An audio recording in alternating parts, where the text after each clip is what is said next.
जब जीरो दिया मेरे भारत ने, दुनिया को तब गिनती आई। ये बचपन से हम गाना सुनते आ रहे हैं, लेकिन क्या कभी आपने सोचा है कि इसका असली मतलब क्या है? इसका असली मतलब है कि दुनिया को जब गिनना भी नहीं आता था, तब से हम ग्रहों की चाल नाप रहे हैं। नमस्कार दोस्तों, मैं अभिमन्यु भारद्वाज आपका स्वागत करता हूं my big guide smart class में। 26 जनवरी यानी गणतंत्र दिवस, एक ऐसा दिन जब हम अपने संविधान को याद करते हैं। लेकिन आज मैं आपको भारत के उस संविधान की याद दिलाना चाहता हूं जो किसी कागज पर नहीं बल्कि हमारे डीएनए में लिखा है, और वो है इमोशन और तकनीक का संविधान। आज अगले 10 मिनट में मैं आपको भारत के ऐसी तकनीकी यात्रा पर ले चलूंगा जिसे सुनकर आपका सीना गर्व से 56 इंच का नहीं बल्कि 100 इंच का हो जाएगा। आज हम बात करेंगे उस भारत की जो सपेरों का देश नहीं बल्कि सुपर कंप्यूटर का देश है, जो दुनिया से मांगता नहीं बल्कि दुनिया को देता है। स्वागत है आप सभी का माय बिग गाइड और पीसी स्किल के इस स्पेशल रिपब्लिक डे एपिसोड में। तो कुर्सी की पेटी बांध लीजिए क्योंकि मौसम बिगड़ने वाला है। दोस्तों, एक वो दौर था जब 1981 में हमने अपना सैटेलाइट एप्पल बैलगाड़ी पर ढोया था और दुनिया हम पर हंस रही थी। उन्होंने कहा था ये गरीब देश है, ये स्पेस में क्या करेगा,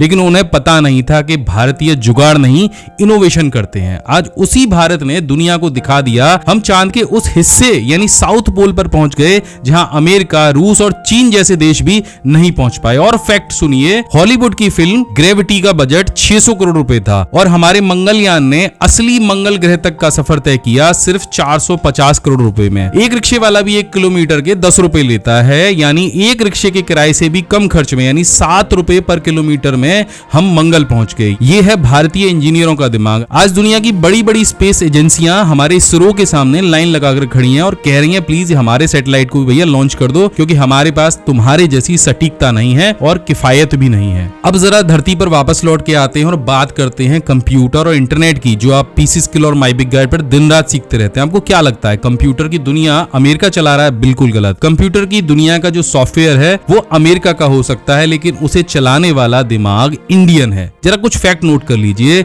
गूगल का सीईओ सुंदर पिचाई भारतीय, माइक्रोसॉफ्ट का सीईओ सत्य नडेला भारतीय, एडोबे का सीईओ शांतनु नारायण वो भी भारतीय, यूट्यूब का पूर्व सीईओ नील मोहन वो भी भारतीय, वर्ल्ड बैंक के प्रेसिडेंट अजय बंगा वो भी भारतीय। और आज सिलिकॉन वैली में कहावत है, अगर आप अपनी कंपनी में किसी भारतीय को हायर नहीं करते हैं तो आप रेस से बाहर हैं। पेंटियम चिप का जनक कौन है? विनोद धाम वो भी इंडियन। और यूएसबी टेक्नोलॉजी जिसके बिना आज आपका डेटा इधर उधर नहीं होता है, उसके पीछे भी किसका दिमाग है? अजय भट्ट वो भी भारतीय। फाइबर ऑप्टिक केबल जिससे आज आपके घर का इंटरनेट आ रहा है, उसके पिता में कौन है? नरेंद्र सिंह कपानी, और वो भी भारतीय। तो हमें गर्व होना चाहिए कि हम उस देश के स्टूडेंट हैं जो दुनिया को चला रहा है। दोस्तों, असली क्रांति अमेरिका में नहीं, असली क्रांति हमारे घर के बाहर नुक्कड़ पर हुई है। याद कीजिए 10 साल पहले का समय, इंटरनेट इतना महंगा था कि हम डेटा ऑन करने से पहले 10 बार सोचते थे, और आज भारत में दुनिया का सबसे सस्ता इंटरनेट है। और इससे भी एक और जबरदस्त चीज बताता हूं, वो है यूपीआई यानी यूनिफाइड पेमेंट इंटरफेस। जब दुनिया कैश और क्रेडिट कार्ड में अटकी थी, तब हमारा भारत क्यूआर कोड स्कैन कर रहा था। आपको जान के हैरानी होगी कि आज दुनिया का 46% डिजिटल रियल टाइम पेमेंट अकेले भारत में होता है। जापान, सिंगापुर जैसे देश भी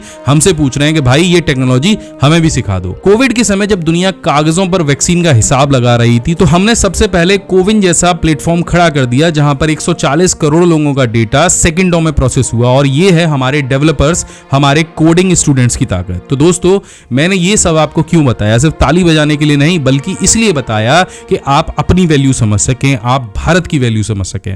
आज जो माय बिग गाइड पर एक्सेल का फॉर्मूला सीखते हैं, या पीसी स्किल पर आप जो भी कोर्सेज करते हैं, या ग्राफिक डिजाइनिंग करते हैं, तो ये मत सोचिए कि ये सिर्फ आप नौकरी के लिए पढ़ रहे हैं। आप भारत की इस टेक्निकल आर्मी के सिपाही हैं। भविष्य अब आर्टिफिशियल इंटेलिजेंस का है, यानी एआई का है, सेमीकंडक्टर का है, और अब भारत को अगले सत्य नडेला और अगले अब्दुल कलाम की जरूरत है। और वो कौन होगा? वो आप होंगे। आप जो अभी ये वीडियो देख रहे हैं, आपके हाथ में जो माउस है, जो कीबोर्ड है, या जो मोबाइल फोन है, ये सब आज के जमाने के हथियार हैं। आप इससे अपनी गरीबी मिटा सकते हैं, साथ ही अपने देश की इकोनॉमी भी बदल सकते हैं। तो आज 26 जनवरी को संविधान के इस पर्व पर आइए एक संकल्प लें कि हम सिर्फ रील स्क्रॉल करने वाले नहीं बल्कि रील बनाने वाले प्लेटफॉर्म के मालिक बनेंगे। हम सिर्फ गेम खेलने वाले नहीं, गेम बनाने वाले बनेंगे। हम जुगाड़ से ऊपर उठकर आविष्कार तक जाएंगे। अगर हमारे पूर्वज इस दुनिया को शून्य दे सकते हैं, अगर हमारे वैज्ञानिक चांद पर जा सकते हैं, तो हम और आप मिलकर भारत को दुनिया की सबसे बड़ी टेक सुपर पावर क्यों नहीं बना सकते? अगर आज इस वीडियो ने आपके अंदर थोड़ी सी भी आग लगाई हो, तो कमेंट में जय हिंद जय भारत की ललकार गूंजनी चाहिए। मैं हूं अभिमन्यु भारद्वाज और आप देख रहे हैं माय बिग गाइड। सीखते रहिए, क्योंकि जो सीखता है वही जीतता है। मैं मिलता हूं आपसे अगली वीडियो में। में। तब तक के लिए जय हिंद, वंदे मातरम।